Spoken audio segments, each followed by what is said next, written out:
sold for revenge. Sold at the age of 19 by his own father. The buyer? A Turkish magnate who only wanted one thing: revenge. She was the weapon. He was the monster. The problem? Monsters shouldn't fall in love. If you like intense stories, leave the like and subscribe. Because when hate becomes desire, someone always breaks. The black car crossed the gates of the Sankok mansion at 9 o'clock at night. Ayla Karaka didn't look back. It didn't make sense. The life she knew had ended 3 days earlier, when her father signed the papers that turned her into merchandise. The vehicle stopped in front of a construction that looked more like an Ottoman palace. Marble columns, symmetrical gardens, fountains whispering under the yellowish light of the lamps. Istanbul spread out in the background, a constellation of lights on the other side of the Bosphorus. The door was opened by an expressionless driver. She went down. The air at night carried the perfume of jasmine and sea salt. Ayla took a deep breath, trying to calm the tremor that rose through her legs. 19 years. It was all she had lived, and now she belonged to a man who never came back. Yaman Sankok. The name echoed like a sentence. The servants led her through the entrance hall without changing a word. Crystal chandeliers hung from the high ceiling. Persian carpets muffled her steps. Everything there smelled of ancient money and absolute power. They stopped in front of a double door made of dark wood. "Mr. Sankok is waiting for her," said one of the maids, before moving away.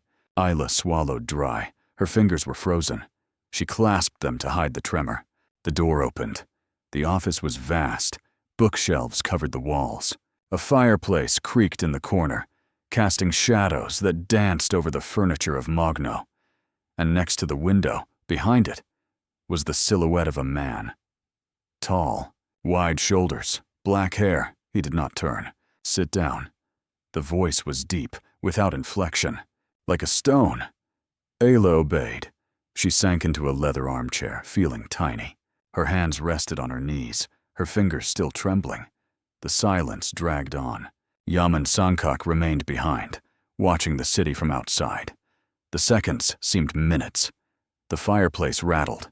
The clock on the wall beat at a constant rhythm. When it finally turned, Ayla held her breath. His face was sculpted in hard angles, tense jawline, eyes of such a dark brown that they looked black. There was something there, a coldness that did not match the brutal beauty of his features, as if all humanity had been torn from him, leaving only bone and determination. He looked at her, not like a man looks at a woman, like a collector looks at a newly acquired piece. "You know why you're here," he said. "It was not a question, I know." Her voice came out firmer than I expected. Yaman raised his eyebrow. The gesture lasted less than a second, so he knows there is no way out. He walked to Mogno's table and picked up a folder. The papers inside were the same as his father had signed. The contract, the marriage, the transaction. His father owed more than he could pay in 10 lives, continued Yaman, leafing through the pages without really reading them. I charged, and he paid with the only thing of value he had. Ayla felt her stomach sink. "You." He did not say the word, but it echoed in the air between them. "For 3 years, you will be my wife in front of the Istanbul society." Yaman closed the folder and threw it on the table. "You will sleep under this roof. You will use my name. You will attend the events by my side." And then, the question escaped before she could tell it, and Yaman faced it. There was something in his eyes, an emptiness that made her retreat into the armchair. "Then you will be free, if you do your part." He walked away. He walked back to the window, hands in the pockets of the suit perfectly cut. The conversation was over. She could feel it. "A maid will take her to her room," he said without looking at her. "Dinner will be served at 8. Your presence is not necessary." Ayla got up. Her legs were shaking, but she forced her steps to the door. The hand touched the handle. "Miss Karaka!" She stopped. She did not turn. Do not confuse courtesy with weakness. His voice cut the air like a blade. "You are here because I wanted. You will stay here because I allow. And when I don't need you anymore. The silence completed the sentence. Isla opened the door and left. The corridor was empty. Her steps echoed in the marble while the maid who waited for her followed. Every meter she moved away from that office.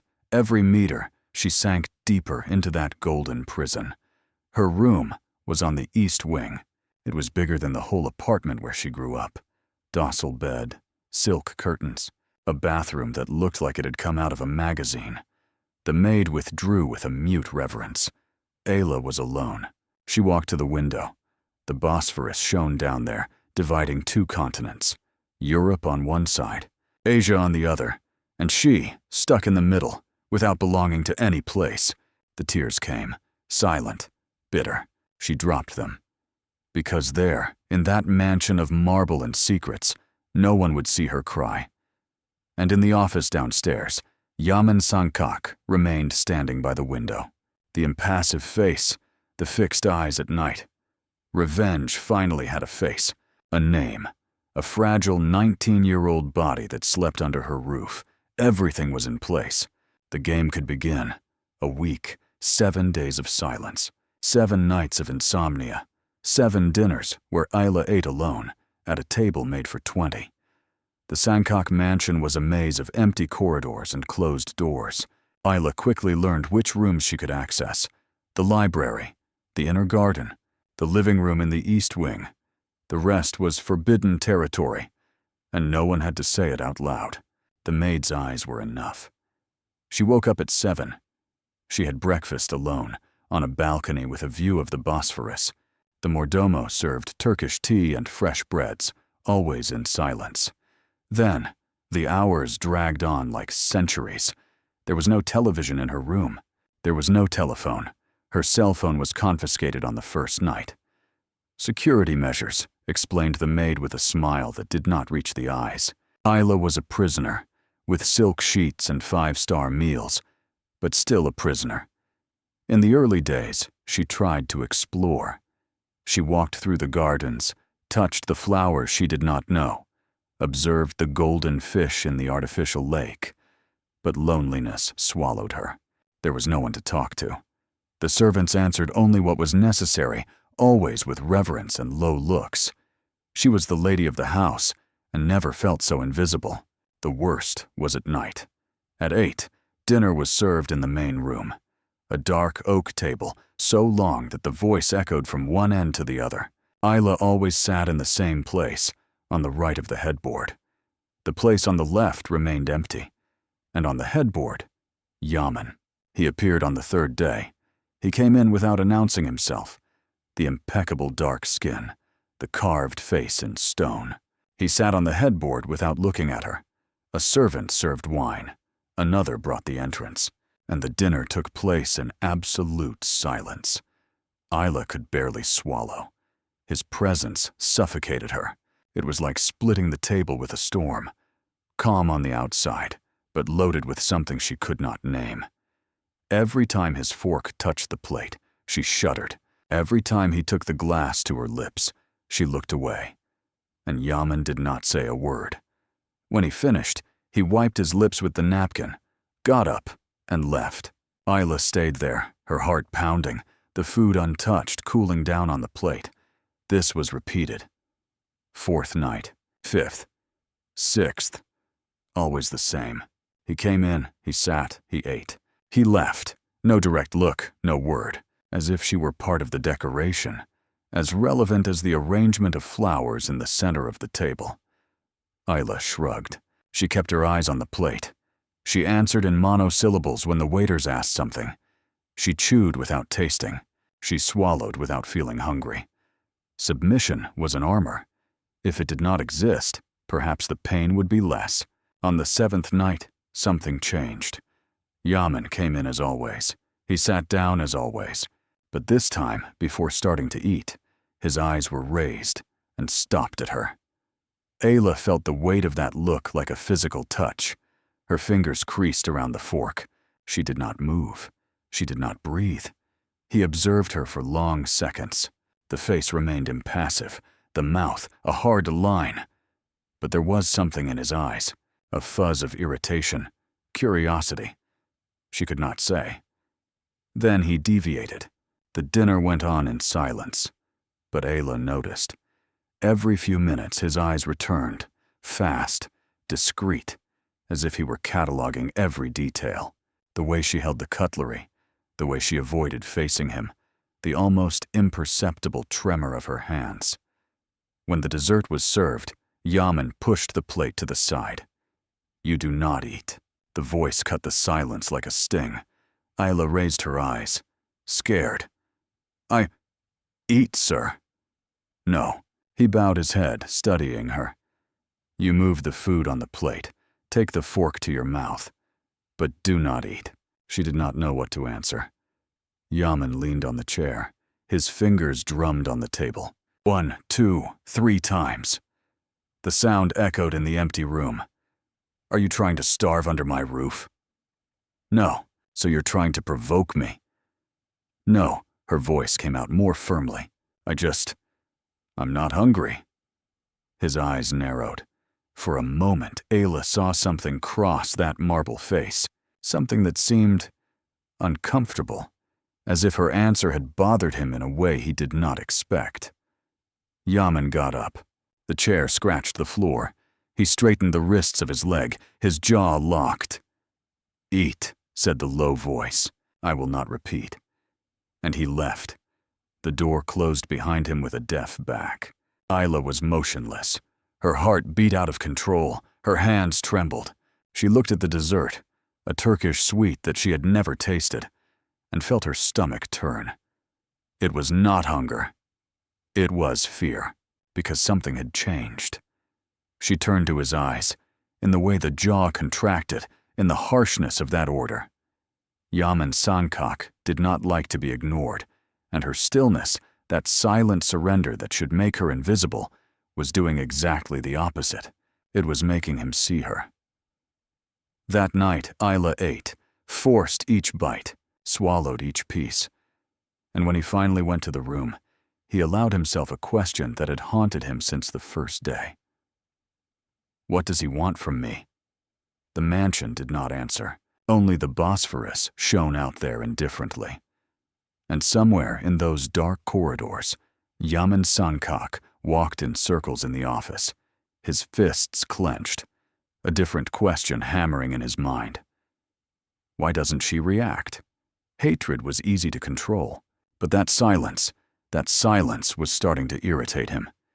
The 10th day began like the others. Silence, solitude, the invisible weight of the marble walls.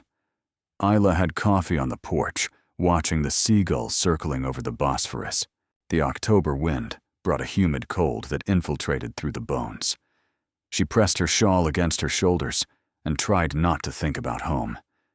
There was no more home. The morning dragged on. Ayla walked through the gardens until the cold expelled her. She walked through the library, read books in Turkish that she could barely read. She sat by the window of the living room and counted the boats that crossed the strait. 37. That's how she measured time now. On boats, on clock strikes, on silent meals. When boredom became unbearable, her feet took her beyond the allowed territory. She didn't plan. It was the corridor of the West Wing that attracted her. Always closed. Always watched. One of the maids had mentioned on the second day that that area was restricted. Mr. Sankak's business. No one entered. No one. Ayla knew that. But that afternoon, the door was half open. A crack. Only a few centimeters. Enough to let a golden beam of light escape that cut through the dark corridor. She stopped. Her heart accelerated. "Come back," said a voice in her head. "That's not up to you." But her feet didn't obey. Ayla pushed the door. The room was a smaller office than that of Yaman. Low shelves, a light wooden desk, scattered papers, and on the walls, photographs. Dozens of them. A family. A gray-haired man with a wide smile. An elegant woman with kind eyes. And among them, a 15-year-old boy with a defined jaw, an intense look. Yaman. Ayla approached. In the photos, he smiled. A true smile that turned his face into something almost unrecognizable. There was heat there. Life. The opposite of the stone man who ignored her at dinners. She touched one of the frames. What is she doing here? The voice cut the air like a whip. Isla turned. Yaman was at the door. The body occupied all the space. The eyes were two dark cracks. The jaw locked so tightly that she could see the muscles jumping under the skin. The door was open. I didn't ask about the door. He took a step forward. I asked, "What are you doing here?" The room shrunk. Isla retreated, but the desk blocked her escape. Her hip hit the wooden corner. I was just walking around the house. This class is forbidden. I didn't know. Lie. The word came out low. Dangerous. Yaman kept moving forward, each step calculated, until less than a meter separated them. Isla raised her chin. It was instinct, pure instinct. Something inside her refused to shrink, to lower her eyes, to ask for forgiveness for a crime she did not commit. If you want to lock me up in a cage, you should better lock the doors. The silence that followed was deafening. Yaman's eyes gave way for a fraction of a second. Surprise. Then something darker took over, a cold fury that made the air freeze between them. Repeat. I said that. I heard what you said. He took another step. I'm giving you a chance to withdraw. Isla swallowed dry. The whole body trembled. Each cell screamed for her to retreat, to apologize, to return to being invisible. But the anger was greater. 10 days of silence. 10 days being treated like furniture. 10 days swallowing the humiliation of existing just because he allowed it. I will not withdraw anything. Yaman moved. It was fast. So fast that Isla had no time to react. He advanced, the body centimeters from her, and her hand rose. She closed her eyes. The blow did not come. When he opened his eyes, his hand was leaning on the shelf behind her. The arm formed a barrier next to his head. His face was close. Too close. She could feel the heat radiating from his body, the scent of sandalwood and something darker, masked. You don't know anything about me, said Yaman. The voice a hoarse whisper. You don't know what I lost. You don't know why you do what I do. And yet, you have the audacity to challenge me in my own house. Isla couldn't breathe. His chest almost touched hers. If she took a deep breath, she would lean on him.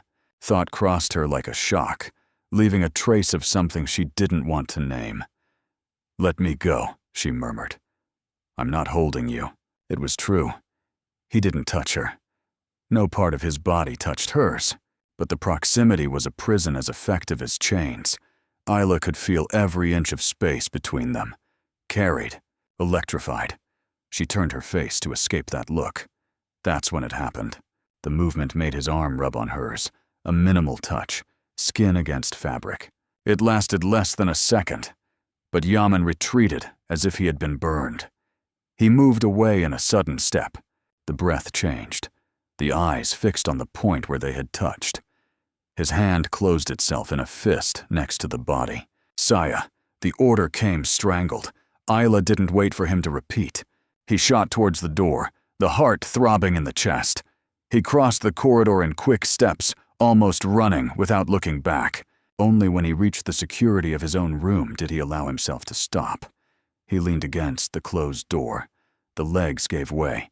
She slipped to the floor, the knees against the chest, the breath in fringes. What was that? His face, the proximity, the heat, the way he retreated with the slightest touch, as if it were poison. Ayla didn't understand. She didn't want to understand. On the other side of the mansion, Yaman remained motionless in the office he hadn't visited for months. The photos of his family surrounded him like ghosts. He looked at his own hand, the hand that almost touched her face, the hand that tingled where her arm had rubbed. A muscle jumped in his jaw. Control, he ordered himself. She is a piece on the board, nothing more. But when he closed his eyes, he could still smell her perfume. Jasmine, like his mother's garden. Yaman opened his eyes and knocked on the wall. The sound echoed through the empty room, and in the silence that followed, He knew that something had cracked. Not the wall. Something inside him. 3 days passed since the confrontation. Yaman no longer appeared at the dinners. Ayla should feel relieved. Instead, she felt the weight of his absence as a constant presence. Every shadow in the corridor made her hold her breath. Every door that opened made her raise her eyes, waiting. But he didn't come, and the silence of the mansion became even more deafening. On the afternoon of the 4th day, Ayla discovered the inner courtyard. It was hidden behind the library, accessible by a glass door that she had never noticed. A secret garden surrounded by high walls, with a fountain of tiles in the center, and a stone bench under a centenary olive tree. The place seemed forgotten by time. Dry leaves covered the floor. The fountain no longer worked. But there was peace there, a quietness different from the oppressive silence of the rest of the house. Ayla returned the next day, and the next.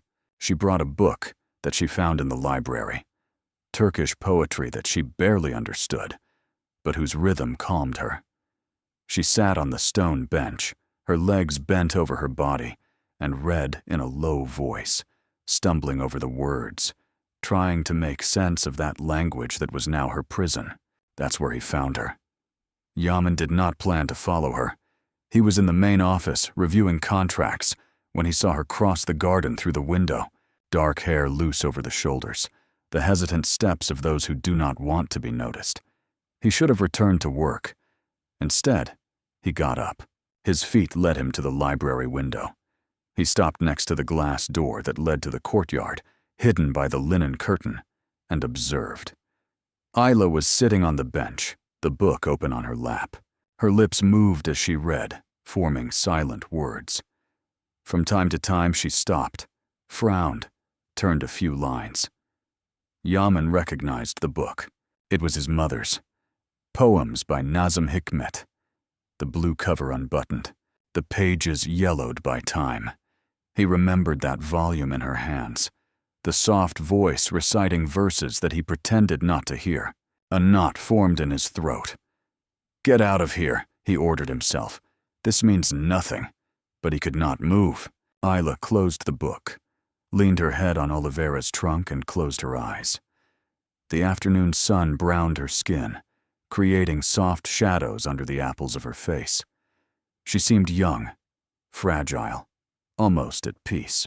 Yaman felt something contracting in his chest. Irritation, he said to himself. It was irritation. That girl was there for a purpose. She was a tool, a means to an end. She should not be sitting in her mother's garden, reading her mother's poems, looking like what? He did not complete the thought. Ayla opened her eyes and looked directly at him. Time stopped. Ayla could not say how long he was there, seconds, minutes, an eternity. But when her eyes found his through the glass, the air left his lungs. Yaman did not move. He did not look away. He did not retreat to the shadows. He remained there, the curtain away from his hand, his face half illuminated by the light of the late afternoon. His eyes were different. There was no usual coldness, nor the anger of the confrontation in the office. There was something she could not decipher, an intensity that seized the place, preventing any movement. Ayla should lower her eyes. It was what was expected of her, what he demanded. Submission, invisibility, the unspoken rules that ruled that golden prison. But she did not lower. She held her gaze. The seconds stretched. 10, 20, 30. Her heart beat so hard that she could feel it in her throat. Her hands pressed the book against her chest like a shield. Yaman did not blink, and she did not either. It was a silent duel, a battle fought only with eyes, without words, without touches, with nothing but that invisible connection that was in the air between them. Ayla felt the heat rise up her neck. It was not fear. It was not anger. It was something more dangerous, an acute awareness that he had, not as a piece, not as a possession, but as she. Realization scared her. It was Yaman who broke first. A muscle jumped into his jaw. He released the curtain, letting the fabric fall between them like a barrier. His silhouette remained visible for another moment, immobile, tense. Then it disappeared. Isla released the air that she did not even know she was holding. Her hands were shaking. The book slipped from her fingers and fell on the stone floor with a deafening bang. She did not go down to pick it up. What was that? It was not hate that she saw in his eyes. It was curiosity, and something more.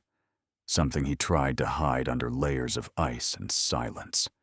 Something that shone for a second before he retreated. Isla got up.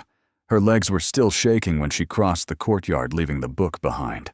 She needed to get out of there. She needed to breathe. She needed to put distance between her and that look that still burned in her memory.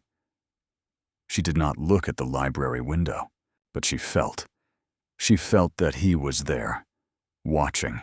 That night, Yaman returned to dinner. He sat on the headboard, as always. He ate in silence, as always. But this time, his eyes did not avoid it. Every time Isla raised her fork, he was looking. Every time she took the glass to her lips, he was looking. Every time she breathed, she moved. She existed. He was looking. And Ayla, for the first time since arriving at that house, looked back. The dinner lasted an eternity. When it was finally over, Yaman got up. He straightened his legs. He walked to the door. He stopped. "The book," he said without turning. "It was my mother's." Ayla felt her heart fail. "I did not know. You can stay." The door closed behind him. Ayla was left alone with the echo of those two words. "You can stay." It was the first thing he offered her. And as he climbed the stairs to the room, Ayla caught herself thinking not in prison, not in the contract, not in the revenge that she still did not understand. She thought in his eyes, the way he looked at her through the glass, the way for a moment he seemed as lost as she was. At the office, Yaman held an old photo. His mother, his father. He was 15 years old, first of all, to fall apart. He put the photo facing down on the table.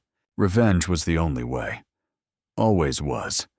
There was no room for distractions, for weaknesses, for a girl with brown eyes who reads poetry in forgotten gardens. He repeated it to himself. Once, twice, three.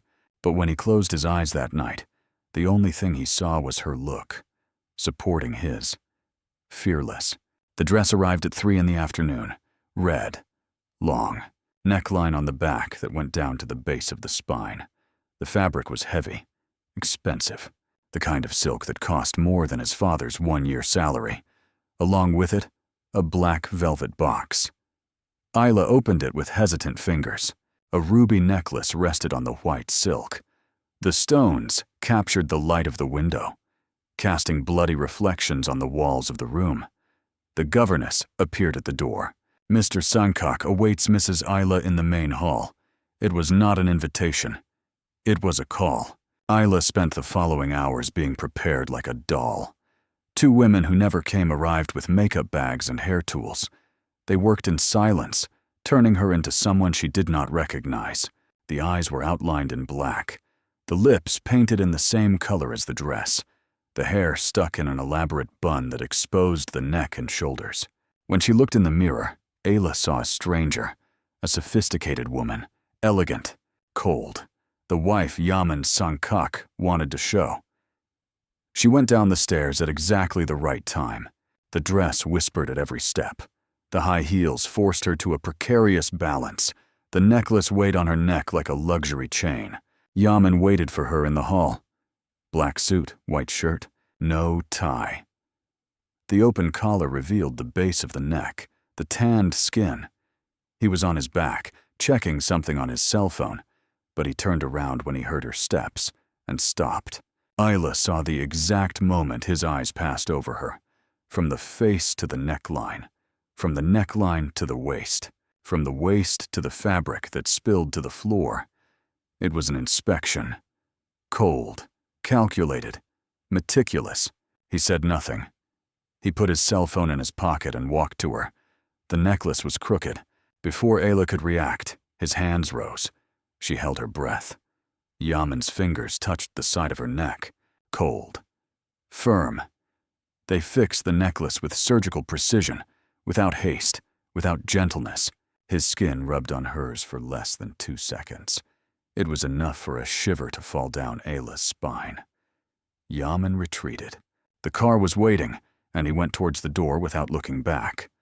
The event was in a palace on the outskirts of Bosphorus, a 19th-century building restored with money from oligarchs and heirs. Crystal chandeliers, hand-painted ceilings, waiters circling with champagne and silver cups. The elite of Istanbul was there, businessmen, politicians, heirs covered in jewels that cost fortunes. And in the center of everything, whispers. Yaman Sankak brought the bride, the daughter of the Caracas. He knew it was an agreement. The father owed millions. Ayla listened to the fragments as she crossed the hall. Her eyes dried up. Some curious, others malicious, all hungry for a piece of history. And next to her, Yaman walked as if he owned the place. Maybe he did. He greeted the men with firm handshakes.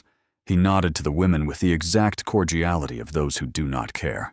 And to each group they found, his hand migrated to a new point.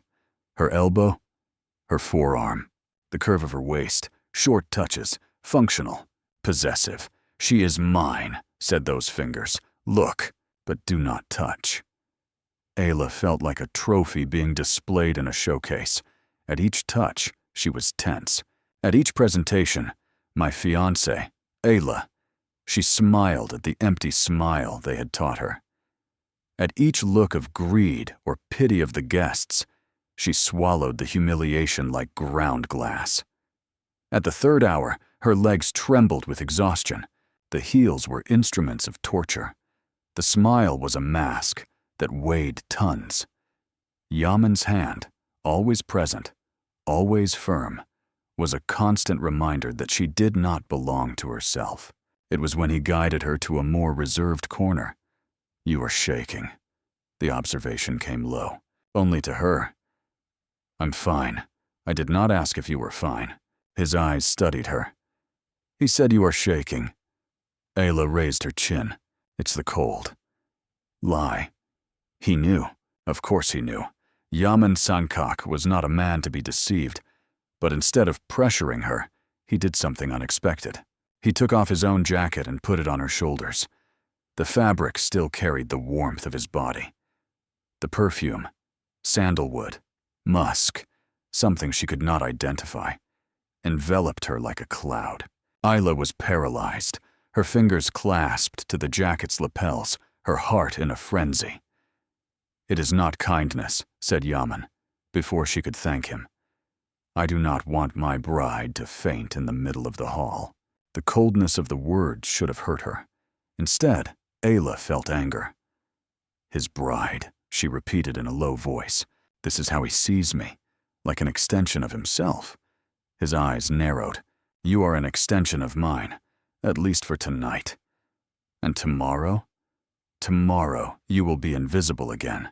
The words hit the target. Ayla felt the impact on her chest, a deafening blow that left her breathless. She looked away, her teeth closed, her nails clasped to the palms of her hands inside his jacket. Yaman watched her for a moment. Then, without warning, his hand rose. His fingers landed on the base of Ayla's exposed spine. The whole palm, firm, hot against the naked skin. She froze. It's time to go, he said, the voice a deep murmur. She smiled. They are looking, and he guided her through the hall, his hand burning like iron against her back. The way back was silent. In the car, Ayla shrugged against the door, the maximum distance she could put between them. The jacket was still on her shoulders. She should return it. She couldn't. Yaman looked out the window, his face unreadable. When they arrived at the mansion, he came down first. He opened the door for her, an automatic gesture, without meaning. Ayla passed him without a word, climbing the stairs towards the room. Ayla! She stopped in the middle of the stairs. It was the first time he used her first name. The jacket, said Yaman. Ayla turned around. For a moment, their eyes met. She saw something there, a flash of... What? Curiosity? Discomfort? Desire? It disappeared before she could be sure. She took the jacket off her shoulders and went down a few steps, stretching the fabric for him. Yaman took it. Their fingers touched. It was a second, maybe less, but the heat was real. The electric shock that rose through Ayla's arm was real. The way Yaman pulled his hand back, too fast to be casual, was real. He said nothing more. He turned around and disappeared towards the office. Ayla climbed the rest of the stairs with her heart in pieces. In the room, she tore off the red dress as if it were a second skin. The rubies were thrown in the dressing room. The shoes, kicked to a corner. The makeup, rubbed until only her face of 19 years in the mirror remained. She still felt his hand on her back. She still felt the heat. She still heard his voice saying her name for the first time. Ayla. She closed her eyes and put her head against the cold mirror. This was dangerous. Whatever was happening, the tension, the looks, the touches that lasted a second more than they should, it was dangerous, because Yaman Sankak was her jailer, and she was beginning to forget it. The nightmare started as always. Water, darkness, the feeling of sinking without being able to scream. Ayla fought on the sheets, her body soaked with sweat, her lungs seeking air that did not come. The images ran over her. The father's face signing the papers, his hand shaking, the voice saying, "Forgive me, forgive me, forgive me." She woke up with a scream stuck in her throat. The room was dark. The clock on the little table marked 3:20 in the morning. Ayla's heart was beating so fast that she could hear it in her ears. Her hands were shaking. Her skin was cold despite the sweat. She couldn't breathe. The walls seemed to close. The ceiling went down.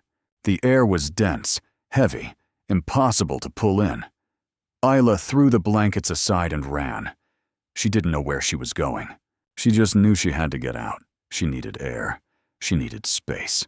She crossed the corridor barefoot, her white nightshirt fluttering behind her, her hair loose sticking to her wet face. She found a door.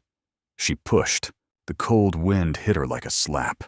She was on a terrace, one of many that dotted the mansion, this one facing directly to the Bosphorus. The black water spread down there, sparkling with the lights of Istanbul. The October cold cut off her exposed skin. But Ayla didn't care. She clung to the stone parapet and breathed. Once, twice, 10. The air came in short, insufficient blows. The panic still squeezed her chest like an invisible hand. The tears came without permission, hot against the cold face. Silent. Bitter. She didn't hear the steps. What is she doing here? Ayla turned. Yaman was at the door of the terrace. Dark sweatpants, black shirt that marked the wide shoulders, bare feet like hers, hair misaligned like someone who didn't sleep either. He seemed different, less armor, more human. Her voice failed. I needed air. Yaman didn't move. His eyes followed her. The nightshirt too thin for the cold, the arms crossed over the chest, the face marked by tears that she couldn't hide. Something changed in his expression. It was fast, almost imperceptible. A flash of something that could be concern, immediately suffocated. You're crying, it wasn't a question. No, it's a lie. Ayla looked away. The Bosphorus shone down there, indifferent. She clasped her arms around her body, trying to contain the tremor that wasn't just cold. It was a nightmare. That's all. Yaman remained silent. The seconds dragged on. Ayla expected him to leave, to return to his own demons, and leave her alone with hers. It was what he did. It was what he always did. But he didn't. Instead, he walked to her. Ayla shrugged against the railing. It was instinct that shouted to retreat, to protect herself, not to let him see her like that. Broken, exposed, fragile. But there was nowhere to go. And Yaman stopped less than a step away. You're freezing. I'm fine. Your lips are purple. She didn't answer. His eyes went down to her hands, her cold white fingers, clasped to her own arms with enough strength to leave marks. A muscle jumped out of his jaw, so he did something she didn't expect. He took off his own outer shirt. Before Ayla could protest, the warm fabric fell on her shoulders. The heat from his body still impregnated the cotton. The perfume, that cursed sandalwood perfume, enveloped her like a hug. She raised her eyes, confused. Yaman was standing in front of her, his torso exposed to the cold wind. His tanned skin shivered with cold. Thin scars marked the left side of his abdomen, white lines telling stories she didn't know. "Put it on," he said. His voice was hoarse. "Now." Ayla obeyed. She put her arms in the large sleeves, feeling the fabric slide against her skin. His shirt was big enough to look like a dress. It covered up to the middle of the thighs, hiding the thin nightshirt underneath. The shiver subsided, but the heart accelerated. "Why are you doing this?" The question escaped before she could answer it. Yaman faced her. "Doing what?" "This." She gestured vaguely between them. "1 hour you ignore me. Another you use me as a trophy. And now? Now what? Now you act as if you care." The silence that followed was heavy. Yaman's eyes darkened, his jaw locked. For a moment, Ayla thought he was going to turn around and leave, that the cold would come back as it always did, but it didn't. "You screamed," said the low voice. "I heard from my room," Ayla whispered. "What? In your sleep?" "You screamed." She didn't know that. She never knew. Nightmare swallowed her whole, leaving only the void when they finally spit her back. You don't have to explain." "But..." "I said you don't have to." The harshness should have silenced her. Instead, something broke inside her. Her eyes burned, her throat closed, and before she could stop it, a sob escaped. Loud, ugly, impossible to hide. Ayla covered her face with her hands. The shame was suffocating. To cry in front of him, to show weakness, to give the enemy the only thing that was still hers, the ability to look whole even when she was in pieces.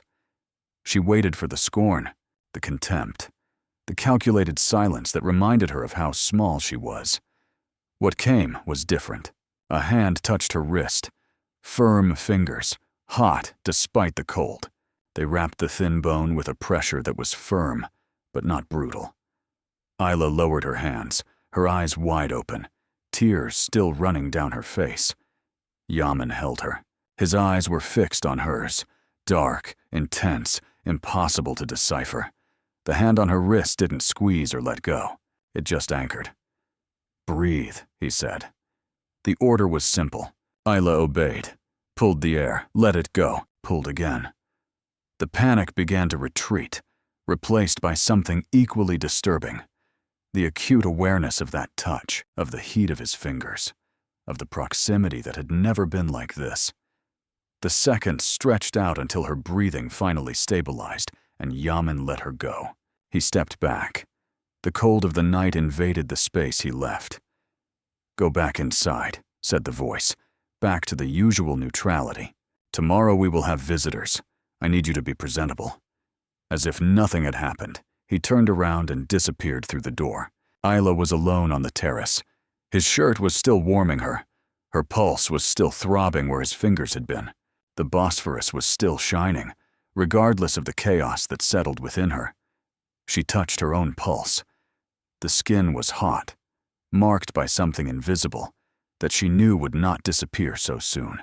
When she returned to the room, Ayla did not take off his shirt. She lay down with it. She closed her eyes with it. And when sleep finally came, he did not bring nightmares.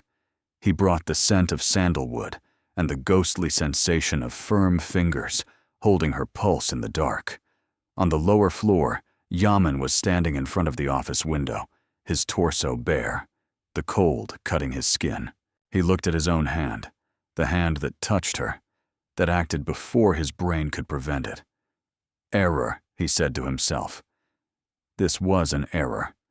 But when he closed his eyes, he could still feel her pulse beating against his fingers. Fast, alive, frightened.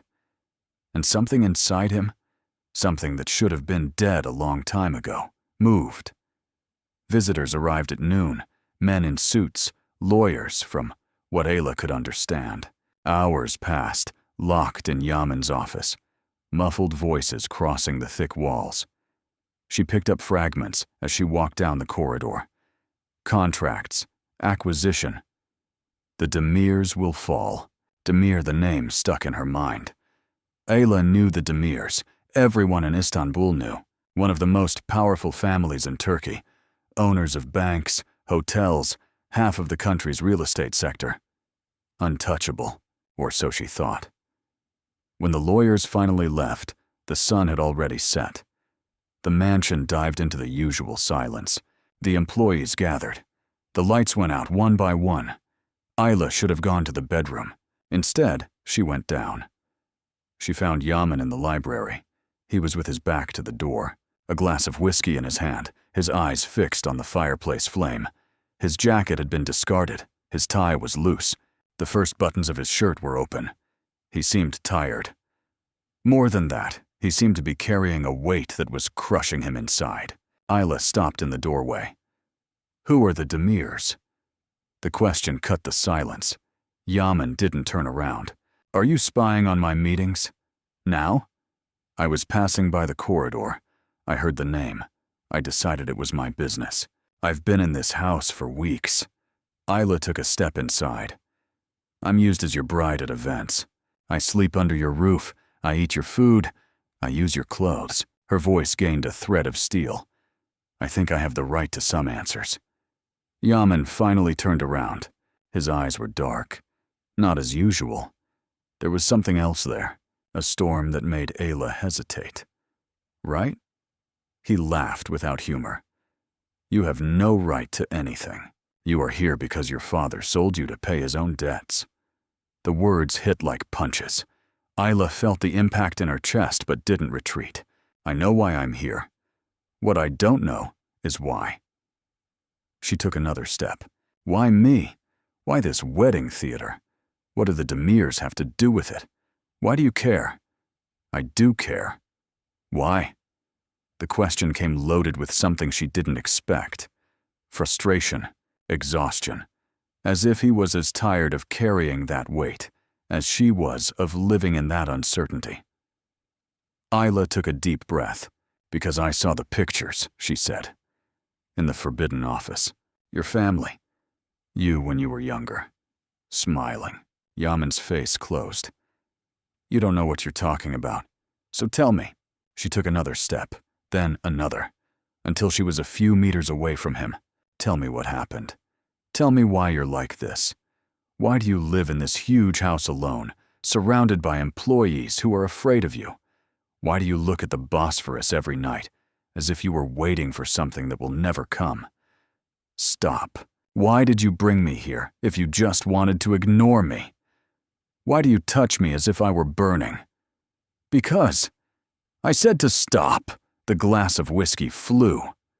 Ayla flinched when the glass smashed against the fireplace, throwing splashes that shone like stars before falling. The amber liquid spilled into the flames. Yaman breathed heavily. His eyes were wild now. The mask had fallen. What was left was something raw, wounded, dangerous. Do you want to know? His voice was low, hoarse. Do you want to know why I'm like this? He advanced. 1 step, 2, 3. Ayla retreated. Her back hit the bookshelf. The volumes trembled with the impact. She had nowhere to go. Yaman continued to advance. He stopped when less than 30 centimeters separated them. Too close. She could feel the heat radiating from him, the smell of whiskey on his breath, the fury pulsing on the surface. The Demirs, he said, each word a fragment of glass, destroyed my family. Took everything. Our money, our company, our house. His eyes stuck to hers. My mother died of grief 6 months later. My father drowned in debts trying to recover what we lost. I was 17 when I found his body. Ayla stopped breathing. Yaman, no, he raised his hand, silencing her. You wanted answers. Now listen. His hand rested on the shelf next to her head. His arm formed a barrier. The library shrunk until only the two of them existed, and the flames crackled in the background. I spent 12 years rebuilding, brick by brick, contract by contract, each business, each acquisition, each penny, everything to get to them. His voice fell to a dangerous whisper. Your father, your dear father, was their partner, their accomplice. He helped hide the money they stole from us. Isla felt the floor disappear. No, my father, no. Your father is a coward and a thief. Yaman leaned in more. And you are his daughter. The price he paid for me not to destroy him along with the others. Tears came. Isla could not stop them. They flowed silently down her face, burning her skin, carrying with them the last illusions that still remained. Her father knew, always knew, and sold her anyway. So that's what I am, she muttered in a hoarse voice. Revenge. An instrument to hurt other people. Yaman did not answer, but something wavered in his eyes, a crack in the fury, a hesitation that should not exist. Isla saw it, and for the first time she attacked. You hate yourself, she said. It's not just them you want to destroy, it's yourself for not being able to save your family, for having survived when they did not survive, for needing all this just to feel something. Yaman's hand clenched against the shelf. Shut up, no. Isla raised her chin, tears still falling, challenging him with her eyes.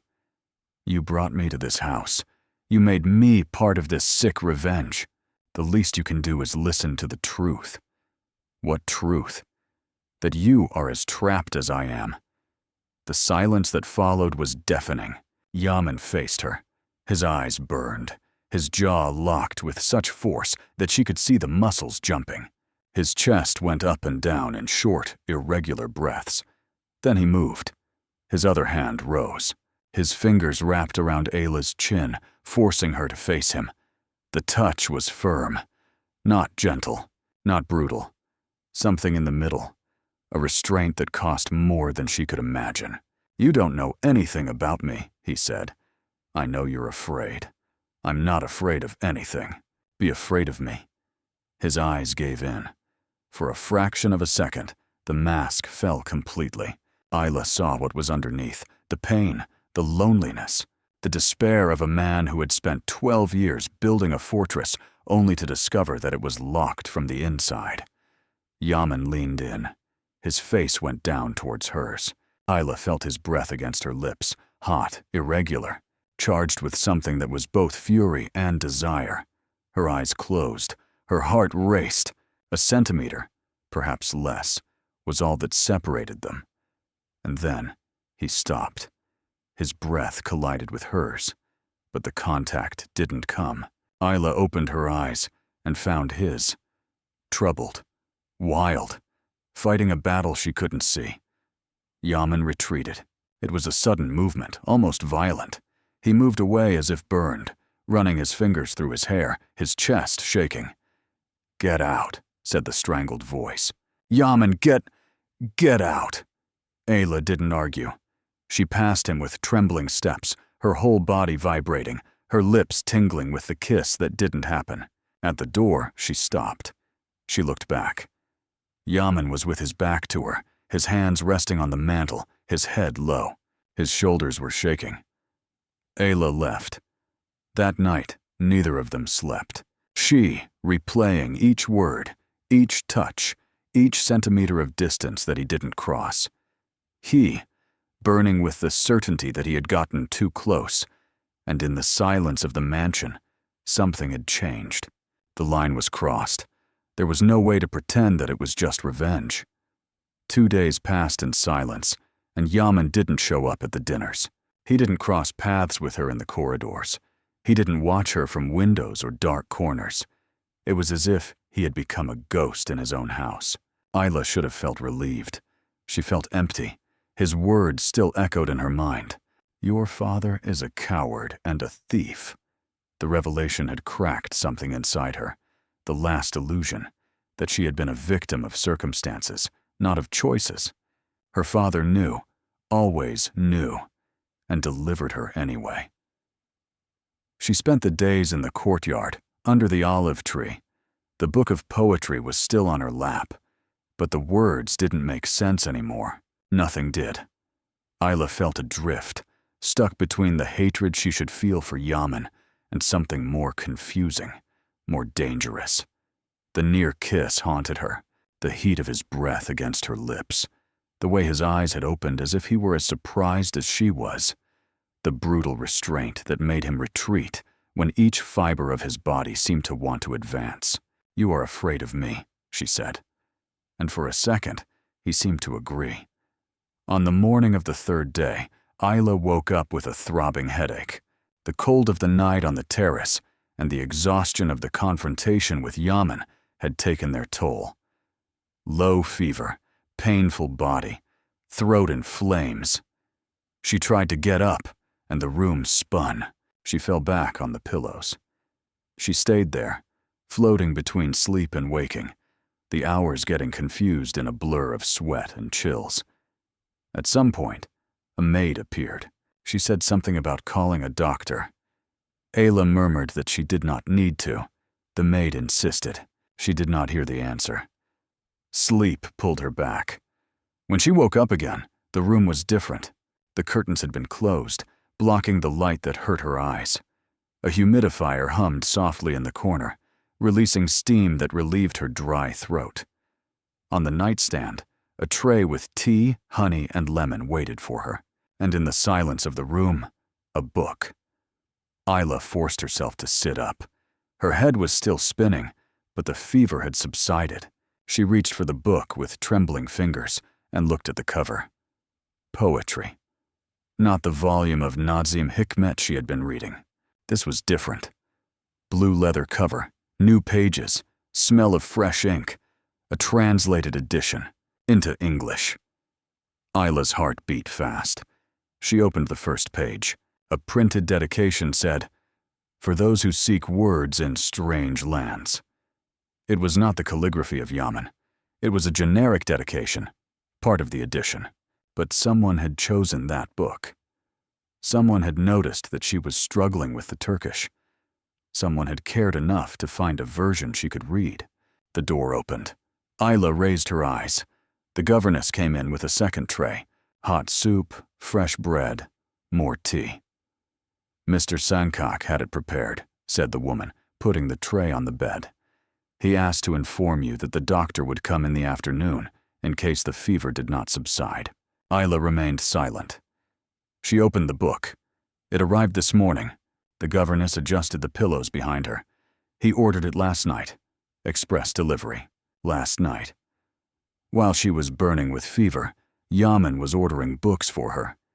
"Is he at home?" "In his office, ma'am. As always." The governess withdrew. Isla was left alone with the tray, the book, and a confusion that threatened to suffocate her. She could not eat. The soup went cold and untouched.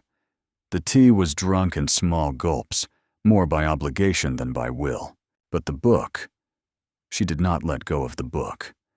She spent the afternoon leafing through the pages.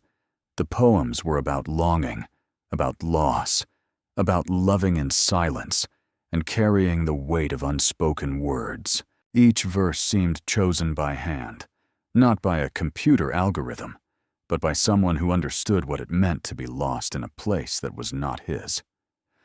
Isla closed the book. Her eyes burned, not with fever. Who was Yaman Sankak? The cold man who ignored her at dinner? The monster who used her as a pawn in a game of revenge?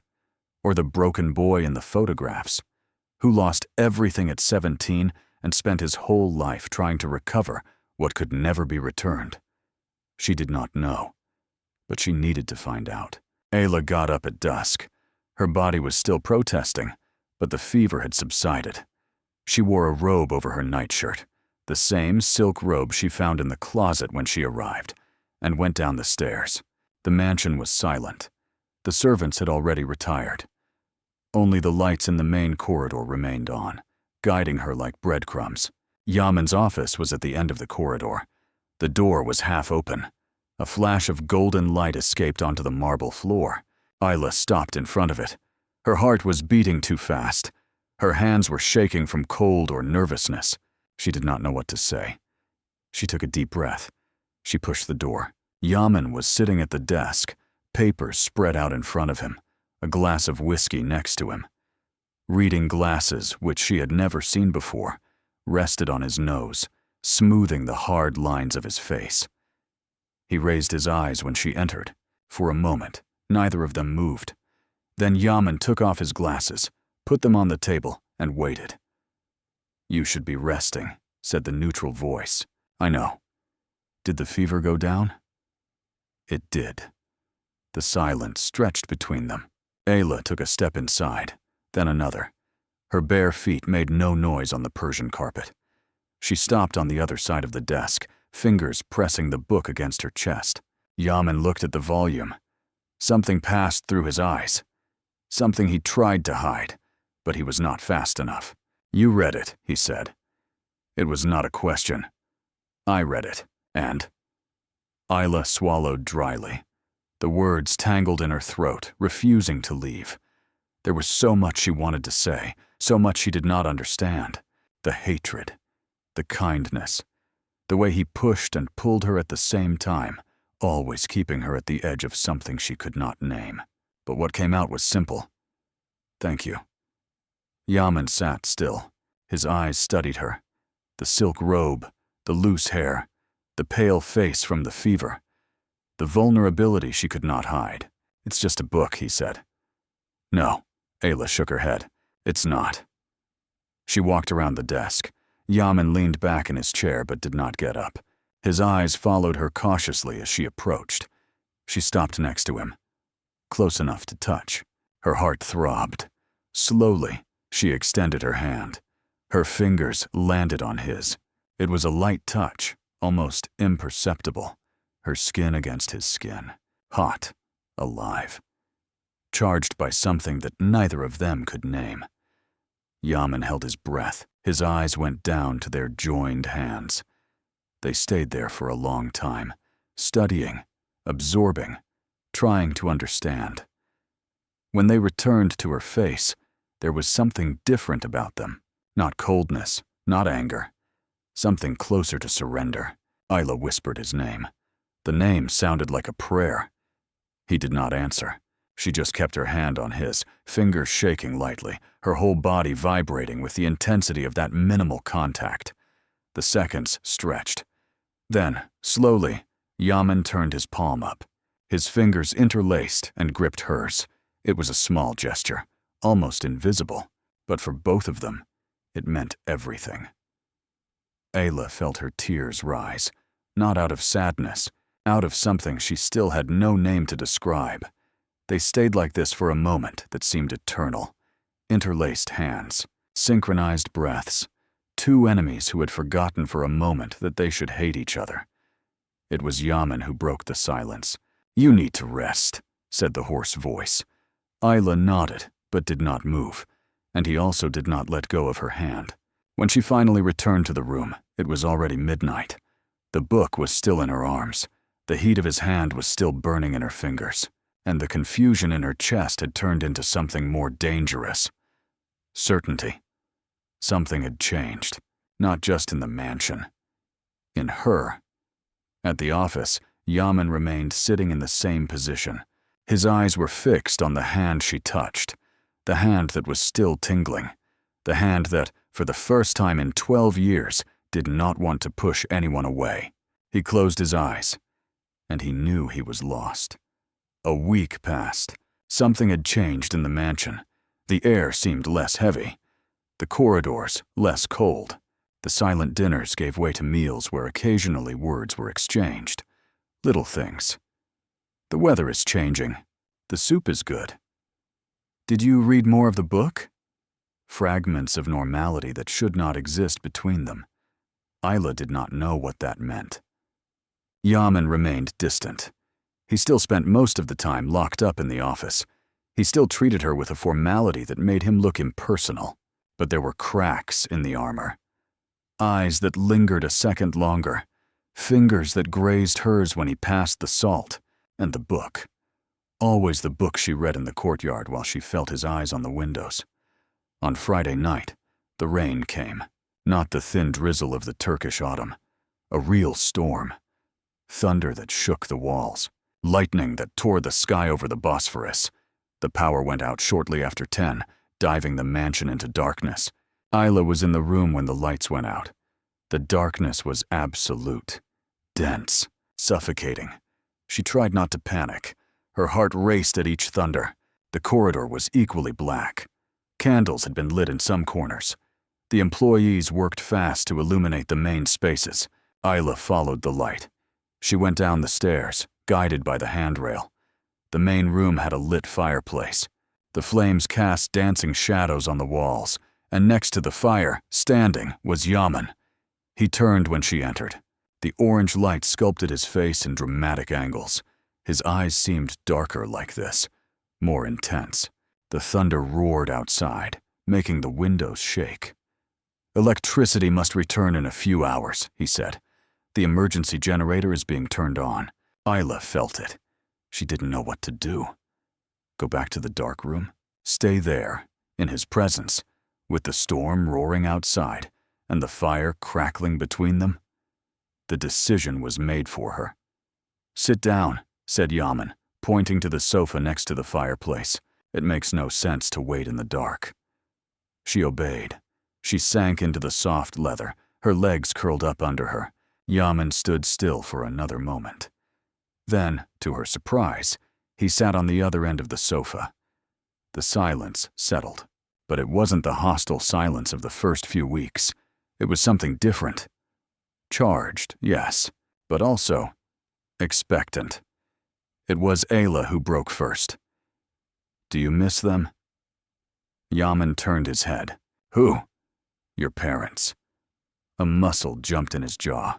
Isla waited for the cold, the distance, the door closing as it always did when she got too close. It didn't come. "Every day," he said in a low voice. "All the time." The thunder exploded over the mansion. Isla shuddered. Instinct made her shrink. Her arms crossed over her chest. Yaman noticed. "Are you afraid of storms?" It wasn't a question. "Since I was a child." She forced a weak smile. "My mother used to—" Her voice failed. "She used to hug me when the thunder rolled." She sang an old song. She said that the thunders were only angels dragging furniture in the sky. The silence settled.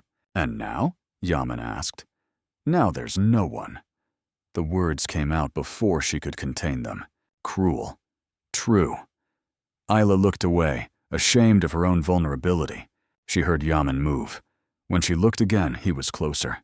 Not much, only a few centimeters, but enough for her to feel the heat radiating from him. "My mother was afraid of the dark," he said. "Ironic, isn't it? Such a strong woman.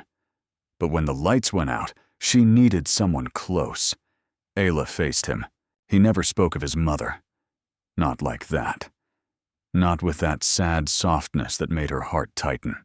She was kind. The word came like a sigh. Too kind for this world, for this family. She believed in the best of people, until she shouldn't have. "And your father?" Proud. A bitter smile twisted Yaman's lips. Too proud to ask for help. When the Demirs destroyed him, he tried to rebuild alone. He worked until his body couldn't take it. And when he realized he had lost, that there was no way out, he didn't finish. He didn't need to. "I found the body," he continued, his voice reduced to a thread. "In his office. I thought he was sleeping. I went to wake him up for dinner and—" His throat closed. Ayla didn't think. Her hand found his in the space between them. Fingers intertwined. Firm. Warm. Alive. Yaman looked down at their joined hands as if he couldn't process what he saw. "You don't need to carry this alone," she murmured. "I've always carried it alone, I know." She squeezed his fingers. "But you don't need to anymore." Yaman's eyes raised. What Isla saw there made her lose her breath. There was no coldness. There was no anger. Only pain. Raw, exposed, bleeding. And something else. Something that pulled her like gravity. Ayla, he said, his voice hoarse. Ayla, you don't know what you're getting into. Maybe not. I'm dangerous. I know. I'm going to hurt you. You already have. The thunder exploded. Neither of them moved. His eyes were fixed on hers. Breathing accelerated. The jaw locked in a battle she could see happening. Desire against reason. Instinct against control. It was Ayla who advanced. She didn't know where the courage came from. Maybe from the storm. Maybe from the darkness. Maybe from the certainty that, if she didn't do it now, she would never have the chance again. She raised her free hand. Her fingers touched his face. Yaman closed his eyes. The touch seemed to surge through him like an electric current. The jaw relaxed under her fingers. The breath escaped in a shuddering sigh, and when he opened his eyes again, the battle was over. He surrendered. His hand went up to her neck. His fingers curled into her hair. And before Ayla could breathe, his mouth found hers. The kiss was not gentle. It was desperate, hungry. Years of loneliness poured out in a single contact. His lips moved against hers with an urgency that made her gasp. His taste was whiskey, ashes, and something else. Something she recognized as her own mirrored hunger. Ayla grabbed his shirt. Her fists closed in the fabric, pulling him closer. His chest pressed against hers. The heat was unbearable. The fireplace crackled, the storm roared, and they kissed each other as if the world were ending. Yaman pulled her onto his lap. His hands held her face now, big, firm, as if he were afraid that she would disappear. He kissed the corner of her mouth, the line of her jaw, the curve of her neck where the pulse throbbed. "This is madness," he murmured against her skin. "I know. We should stop. We should." But neither of them stopped. The kiss went on, slower now, deeper. Ayla's hands climbed his chest until they found his shoulders, fingers clinging to the tension of the muscles. Yaman's lips traced a path back to her mouth, where they stayed, tasting, exploring, memorizing. When they finally separated, both were breathless, foreheads resting together, breaths mixing, hearts beating in unison. "This changes everything," said Yaman, his voice hoarse. "I know. There is no turning back. I know." He faced her. His eyes were different. The cold had melted. What remained was something raw, exposed, vulnerable. "I don't know how to do this," he admitted. "I don't know how to be anything other than what I am." Ayla touched his face, so we learned together. The lightning lit the room. In that second of white light, she saw everything. The pain, the hope, the fear that mirrored hers. And she knew, with a certainty that crossed her like a thunderbolt, that there was no way to pretend. The contract was broken. What existed now was real. When the lights finally returned, they were still on the sofa, hands intertwined, bodies close, the fire reduced to embers. Neither of them moved, because for the first time since it all began, there was no hurry. There were no masks, just them, and the storm that passed, leaving behind a sky washed with stars. Yaman woke up before dawn. The fireplace was dead, cold ashes, the sofa empty. Ayla had gone up to her room at some point in the early morning. He vaguely remembered carrying her to the stairs, letting her go when she said she could walk alone, not wanting to let her go. He got up. His whole body ached with a tension that was not physical. His lips were still tingling with the ghost of the kiss. His hand still remembered the curve of her waist, the heat of her skin under the thin fabric. Error. The word hammered in his mind as he walked to the window. The Bosphorus was gray under the stormy sky that was moving away. Istanbul woke up slowly, indifferent to the chaos that settled within him. Error. Error. Error. 12 years. 12 years building, planning, suffocating anything that could distract him from the goal, and one night was enough. A storm.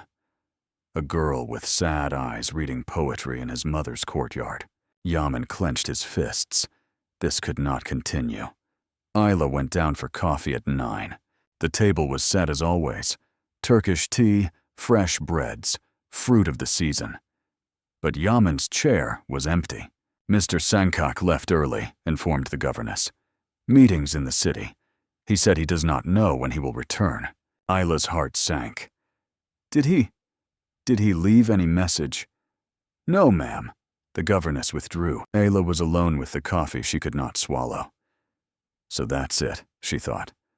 One night, and he flees. Anger came first, hot, familiar, comforting. How dare he kiss her that way, as if she were air and he was drowning, and then disappear as if nothing had happened. But the anger did not last. It was replaced by something worse. Doubt. The days that followed were a study in evasion. Yaman came back late. He left early. When their paths crossed in the corridors, he greeted her with a cold nod and kept walking. At dinners he could not avoid. He sat at the head of the table and barely raised his eyes from the plate. It was like going back to the first weeks. Worse, because now Ayla knew what was under that mask. She had felt his taste, heard his voice break when talking about his parents, held his hand while the storm roared, and he was pretending that none of this existed. On Thursday night, she could not take it anymore. Yaman was in the office. Ayla did not knock. She pushed the door and entered, blood boiling in her veins. He raised his eyes from the papers. For a fraction of a second, she saw something there, a flash of longing, desire. It disappeared before she could be sure. Need something. His voice was pure ice. We need to talk. I'm busy. I do not care. Ayla closed the door behind her. The click sounded like a shot in the silence of the office. Yaman leaned back in his chair. His eyes swept over her, fast, clinical, as if he were cataloging a threat. His fingers drummed on the table once, twice. 5 minutes, he said. I'll take as long as I need. His jaw locked. Ayla advanced.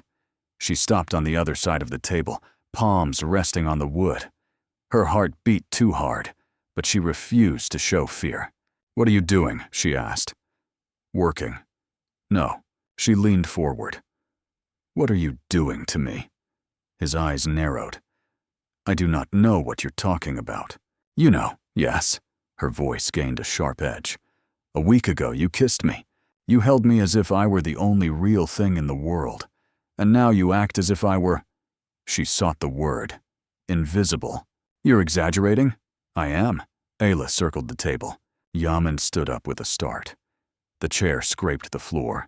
He retreated a step, then another, until his back found the shelf behind him. What are you doing? He asked, his voice tense. Testing a theory. She kept advancing. She stopped when less than a palm separated them, close enough to see the pulse racing at the base of his neck, close enough to feel the heat radiating from his tense body. You are afraid, she said. I am not afraid of anything. You are afraid of me.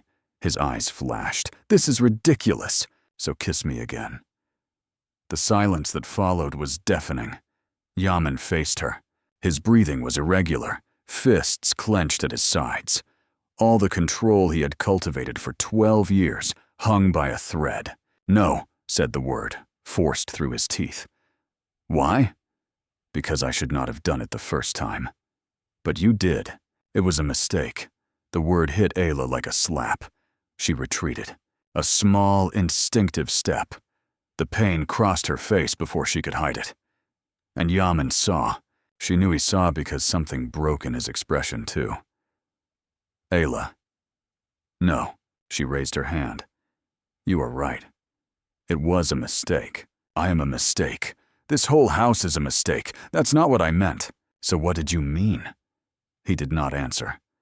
Ayla felt her tears rise. She fought against them. She would not cry in front of him. Not again. Not because of him.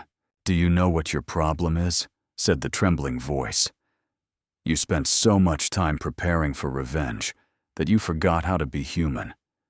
You forgot how to feel anything that is not hate. You do not know anything about what I feel. So tell me. The scream echoed through the office. Yaman stood still. His eyes burned. His chest went up and down in short breaths. And then, without warning, he moved. His hands held her face. Ayla held her breath. The touch was firm, almost desperate. His thumbs touched the apples of her cheeks, capturing the tears she could not contain. He looked at her as if she were the most terrible and most precious thing he had ever seen. "Do you want to know what I feel?" His voice was a hoarse whisper. "I feel like I'm losing control, that everything I worked for is falling apart because of a girl who should be just a pawn. I feel that when you enter a room, I forget how to breathe. That when you touch me, I want to burn the whole world just to be able to continue feeling it." Ayla could not move. Her hands went up to his wrists. Her fingers closed there, feeling the frenetic pulse under the skin. "So why are you running away?" "Because you deserve more than I can give." "That is not your decision." "Ayla." "No." She squeezed his wrists. "You don't decide for me. Don't decide what I deserve or don't deserve. I already lost that choice once when my father sold me. I won't lose it again." Yaman's eyes closed. His forehead went down until it found hers. They stayed like this. Mixed breaths, bodies so close that any movement would unite them. His lips were centimeters from hers. The temptation was almost unbearable, but he didn't kiss her. Instead, his arms went down, wrapped around her waist, pulled her close, and he hugged her. A hesitant hug at first, then firmer until there was no space between them. Ayla buried her face in his chest. Tears came, but they were different now. Not of pain, of relief, of surrender, of accepting that, despite everything, despite the contract and the revenge and the lies, she felt something for that broken man who held her as if she could disappear. "I don't know how to do this," murmured Yaman against her hair. "I don't know how to be good. I don't know either. I might hurt you. You probably will." He moved away enough to look at her. His hand went up to her face again. His fingers traced the line of her jaw, the curve of her cheek, the outline of the lips that he couldn't allow himself to kiss. "I don't deserve you," he said. "Maybe not." Ayla turned her face and kissed the palm of his hand. "But I'm here, and I'm not going anywhere."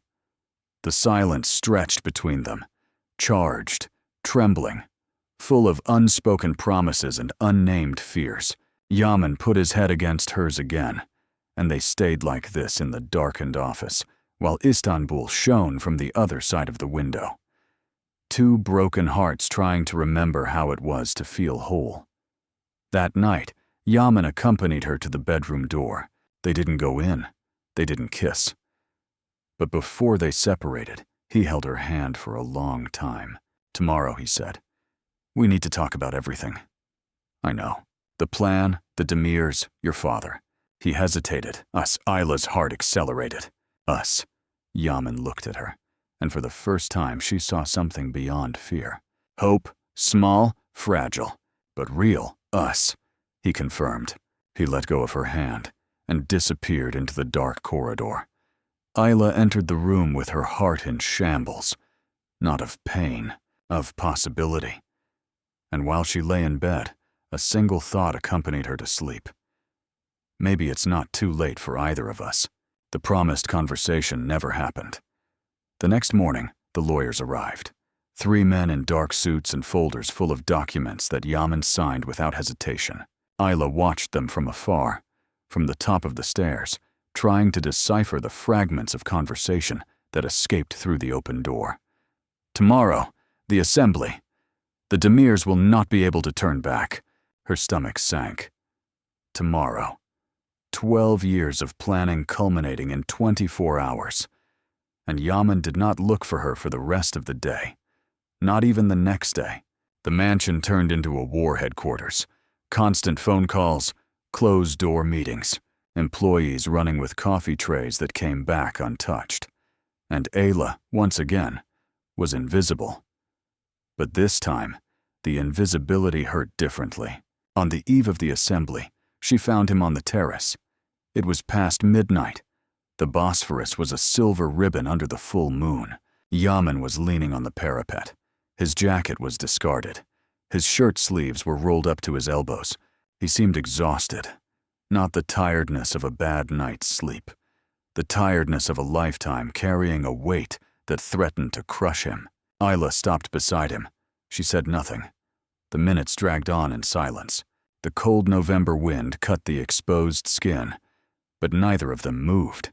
It was Yaman who spoke first. "Tomorrow it ends." His voice was strange, hollow, empty. "I know," Ayla said. "The Demirs will lose everything. The company, the properties, their reputation." He laughed bitterly. 12 years. And finally. He did not finish. Isla studied his profile. The tense jaw, the fixed gaze on the black water. The hands gripped the parapet with enough strength for the knuckles to turn white.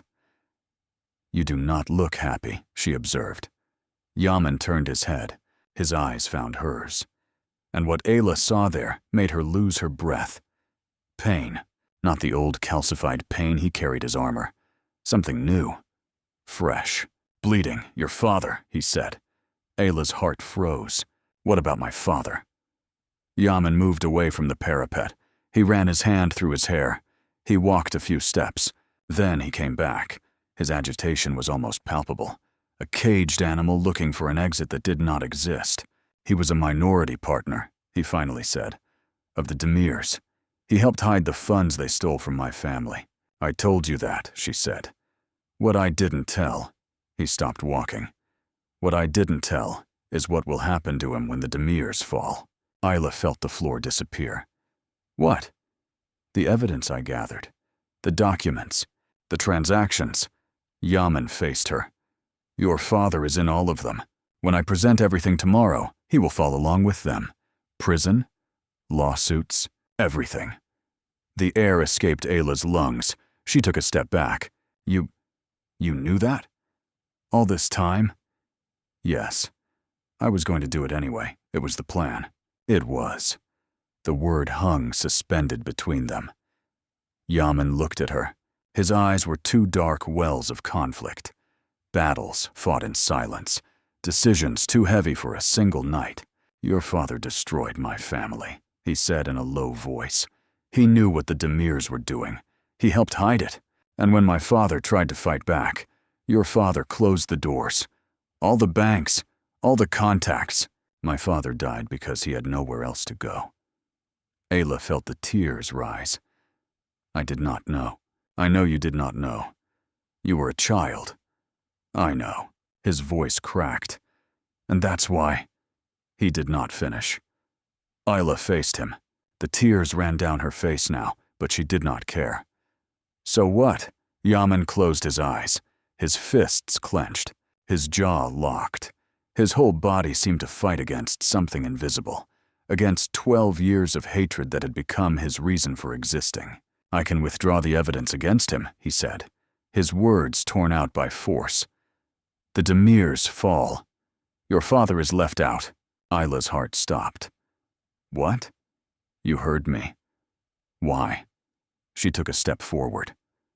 "Why would you do that?" Yaman opened his eyes, and what Ayla saw there destroyed her. Love. Cruel. Desperate. Terrorized. "You asked me to learn to be human again," he said, "and I cannot do that if I destroy the only person who—" His voice failed. Ayla crossed the distance between them. Her hands held his face. Her thumbs wiped away tears that she had not noticed were falling.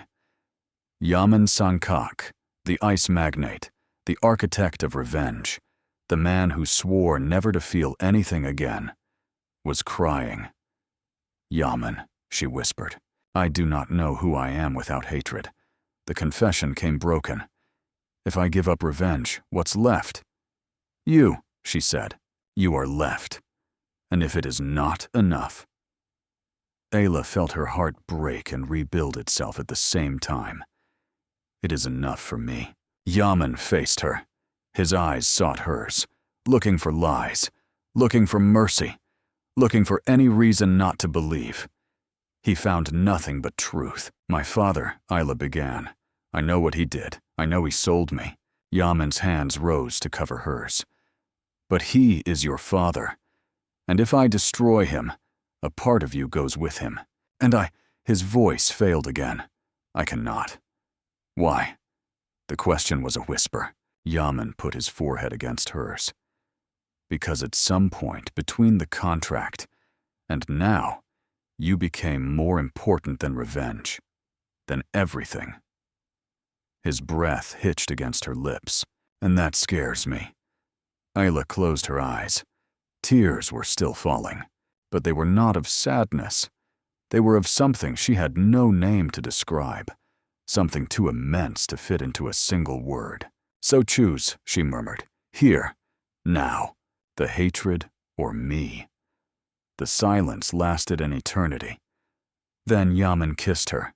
It was not like the first kiss. There was no despair. There was no hunger. There was a complete, absolute, devastating surrender. His lips moved against hers with a tenderness that made her shudder. His hands held her face as if it were made of crystal. Ayla melted into him.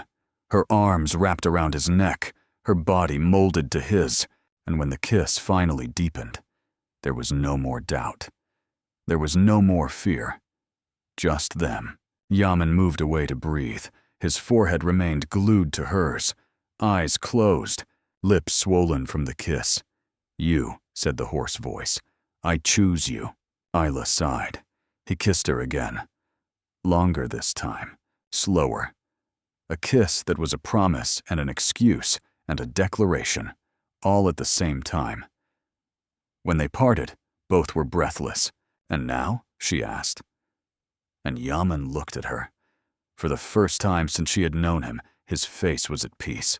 Now we discover what comes next. That night, they stayed on the terrace until the sun rose, hugged against the cold, silent, complete. And when the golden light finally shone on the Bosphorus, Yaman picked up the phone. He dialed a number. Cancel the evidence against Karaka, said the hoarse voice. The Demirs fall alone. He hung up. Ayla looked at him, eyes wide. Yaman put the phone away and turned to her. Done, he said. She found no words. She just kissed him. And in the light of dawn, over the city that had witnessed so much hatred, something new finally began. The Demirs fell. The news spread like wildfire in Istanbul. Fraud. Money laundering. Decades of crimes exposed in a single assembly. The heirs were arrested before dusk. The empire collapsed like a house of cards. And Yaman Sankak, the architect of destruction, wasn't there to see it. He was at the mansion. With her, Ayla found him in the inner garden, his mother's courtyard, the centenary olive tree, the fountain that would now work again, the water murmuring over the old tiles. Yaman was sitting on the stone bench, his eyes lost in the leaves that danced with the wind. She approached in silence. She sat next to him. Their shoulders touched. It's over, he said, his voice strange. It's finally over. How do you feel? Yaman took a long time to answer. Empty. He turned his head to look at her. I spent 12 years waiting for this moment, planning every detail. And now I realize that this is not what I wanted. Ayla held his hand. What did you want? For them to come back. His voice cracked. My father, my mother. I wanted revenge to bring them back, but it doesn't. Nothing brings them back.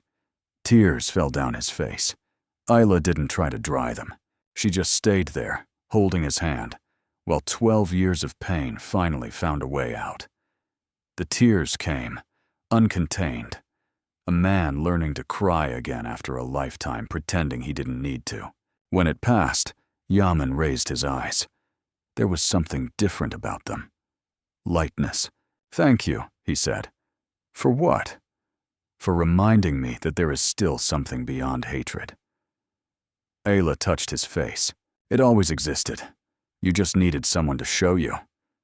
Yaman turned his head and kissed the palm of her hand. A soft, long kiss, full of promises. Come with me, he said. He took her to a place she had never seen before, a tower in the oldest corner of the mansion. Stone stairs, a wooden door that creaked when opened, and inside, the sky. The ceiling was made of glass, the walls, windows from floor to ceiling. Istanbul spread in all directions, a sea of lights shimmering under the starry vault.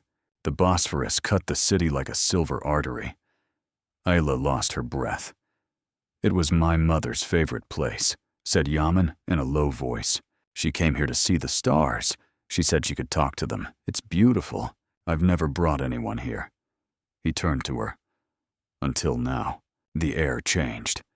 Ayla felt, before she saw, an electricity accumulating between them, charging each molecule of oxygen.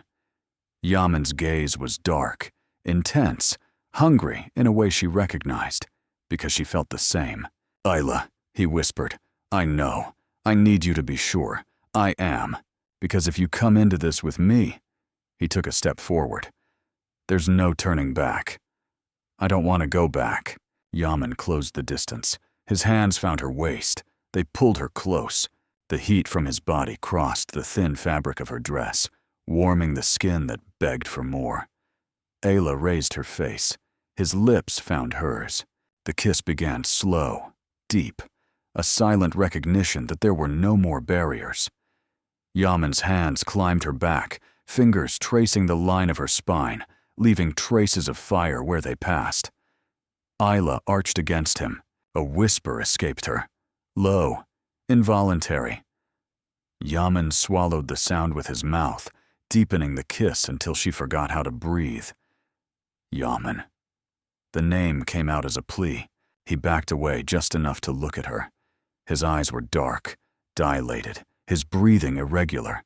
His hand still held her as if she could disappear. "I waited so long," he murmured, "for something I didn't even know existed. And now? Now I found you." He kissed her again. This time there was no slowness. There was urgency. Years of solitude overflowed in every touch, every sigh, every centimeter of skin he discovered. Ayla's hands pulled his shirt out of his pants. The buttons gave way under trembling fingers. Yaman shuddered when she touched his chest. "Ayla! Don't stop," she whispered. "Please don't stop." He didn't stop. His hands found the zipper of her dress. The fabric slipped from her shoulders like water. The cold air of the night kissed her exposed skin, but it lasted only a second.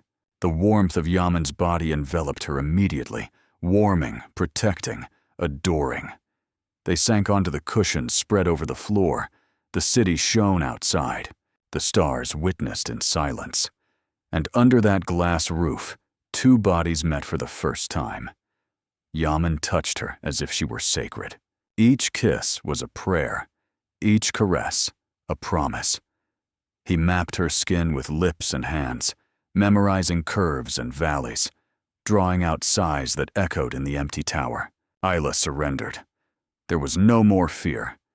There was no more doubt, only the delicious weight of his body over hers, the rhythm they built together, the slow and inevitable rise towards something that neither of them had words to describe. They reached final ecstasy in total harmony. A wave swept them at the same time, leaving them breathless, trembling, clinging to each other like survivors of a storm that had finally passed. Then they lay on their backs, bodies intertwined, breaths synchronized, sweat cooling on their skin as the stars rotated slowly above them. Yaman turned his head and looked at her. His eyes shone with something that Ayla had never seen there before. "Peace, I love you." The words came simple, without adornment, without fear. Ayla felt her heart overflow. "I love you too," he smiled. It was the first time she saw that real smile, the same as in the old photographs, the smile of a 15-year-old boy who still existed somewhere under all the layers of pain and hatred. "What do we do now?" she asked. "Whatever you want. And if I want to stay, then stay. Forever?" Yaman leaned over her. His lips touched hers, light as butterfly wings. "Forever," he confirmed. And he kissed her once more. Out there, Istanbul continued its eternal dance. Boats crossed the Bosphorus, Lights flashed on the hills. Minarets rose against the velvet sky, calling for prayers that no one else heard. But in the glass tower, none of this existed. There were only them, two souls that met in the midst of hatred and chose love. Two bodies that learned the language of each other. Two hearts that, against all odds, now beat at the same rhythm. Hatred was unleashed. And under the sky of Istanbul, their hearts finally became one, sealing their fate. If this story touched you, comment where you watch it from, leave a like, and subscribe to the channel's stories of love and romance. Sold at 19, bought for revenge, she was the weapon. He was the monster. But the monster fell in love. And when hatred became desire, the contract was torn by fate.